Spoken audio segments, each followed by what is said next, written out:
আমার যেহেতু রক্ত কম সেই জন্য আমি এখন হরলিক্স, ডিম ডিম সেদ্ধ, ফল এগুলো আমি খাচ্ছি। হ্যাঁ, সেই জন্য আমি চলে এসেছি রান্নাঘরে। আর দেখো ইন্ডাকশানে আমি একটা ফ্রাই প্যান বসিয়ে দিলাম। আর দেখো কাপ মেপে কতটা জল লাগবে তার জন্য উষ্ণ জলটা গরম করে নিলাম। আমার জলটা উষ্ণ গরম হয়ে গেছে আর আমি কাপে ঢেলে নিলাম। আমি এগুলো খেতে পছন্দ করি না, কিন্তু কি করব, গায়ে রক্ত কম, আমাকে তো খেতেই হবে। আর দেখো আমি খাচ্ছি হরলিক্স। হ্যাঁ, যখন আমার রক্ত হয়ে যাবে বা শরীর একটু ঠিক হবে তখনই আমি খাওয়া বন্ধ করে দিই। এটা হচ্ছে আমার অভ্যাস। এখন এই হরলিক্সটা আমি কেটে নিচ্ছি। যেহেতু একদম শরীর খারাপ, আমি বিছানা থেকে উঠতেই পারছি না, সেই জন্য হরলিক্স চেটে চেটে খাবো। আর ছোটোবেলাকার কথা মনে পড়ে গেল। হরলিক্সটা আমি কেটে নিলাম।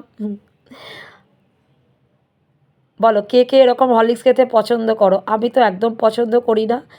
আর আমি কমপ্ল্যানটা খেতেই পছন্দ করি, কিন্তু আমি তো এখন ছোটো নই, আমি এখন বড় হয়ে গেছি। সেই জন্য আমাকে হরলিক্সই খেতে হচ্ছে। আর আমি জলের মধ্যে দিয়ে দিলাম 1 চামচ নয়, আমি 4 চামচ দিয়ে দিলাম। চলো এবার আমি হরলিক্সটা খেয়ে নিই। Tata, bye bye.